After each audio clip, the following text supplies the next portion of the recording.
Alright guys, today we are going to be taking a look at Goblin Slayer Volume 1.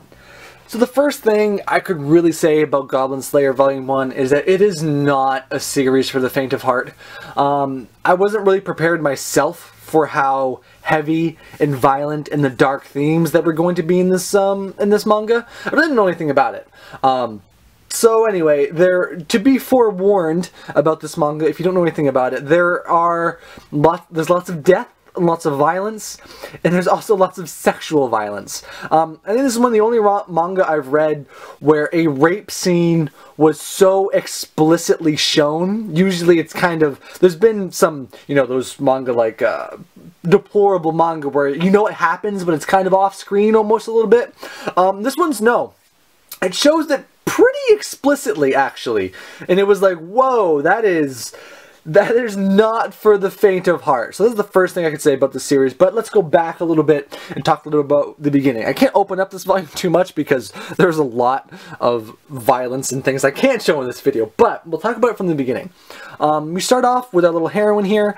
She goes to the Adventurers Guild. This seems to be a world, I don't know if I'd call it medieval, but kind of more in that realm of time frame. Where there's an adventurers guild and she wants to sign up to be a priestess to help heal party members, and when she first signs up, there's a group there who decides that they're going to go out goblin hunting, and they ask her to join them because they need a healer, so she does.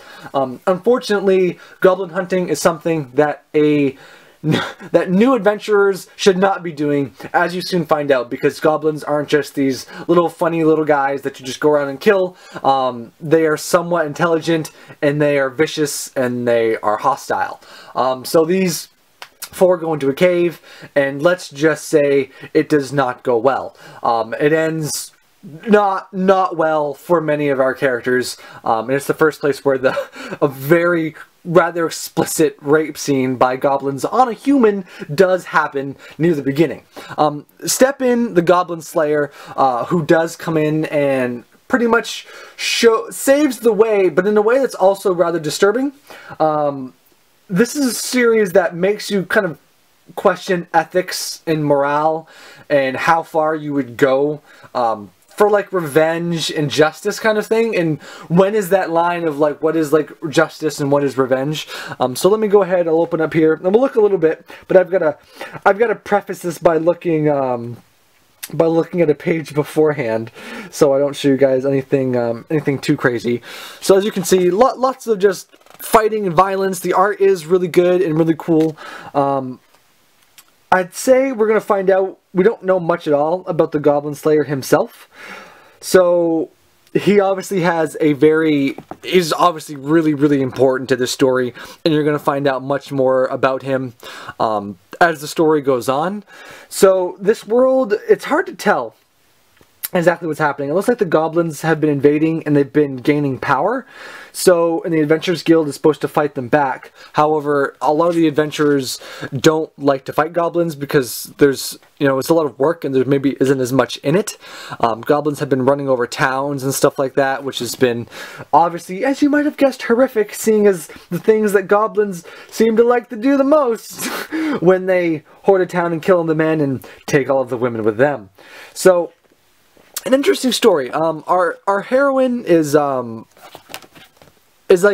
I wouldn't say your goody two-shoes character, but she's your really pure character. And so it's super contrasted by this gritty, bloody, violent Goblin Slayer who she ends up teaming up with. They make this extremely odd couple of like, this super violent guy who's out to kill all the goblins and this like more pure-hearted kind girl who just wants to do good in the world.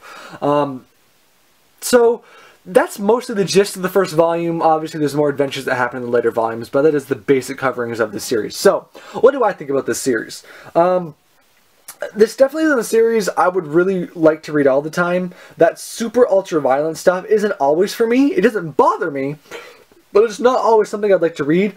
I found myself saying I enjoyed this volume sounds weird, but I did like it in a way because the art was really good and the characters were very expressive. I'm interested to know where the story goes. It's not my favorite series I've read in a while, but I would be interested. I want to read a few more volumes to get stuck in and see where the story goes from here. Because so far it's just been kind of fighting volumes. Our main heroine, she gets a little bit stronger as the story goes on. Her having to make some hard decisions as far as what she's willing to do and how far she's willing to go to, you know, help people, but at the same time, you start going, okay, I mean, these goblins are creatures too. What's right and what's wrong? So I would recommend this volume if you're a fan of Ultraviolence series and like really good art, but don't mind a really heavy storyline. Something along the lines of what is the story that's this? I haven't read many manga this violent. I know I've read some like this, but this one was probably one of the more shocking ones when I read it. That shock value was definitely there to begin with. But anyway, guys, if you like that kind of story, I think you really like this.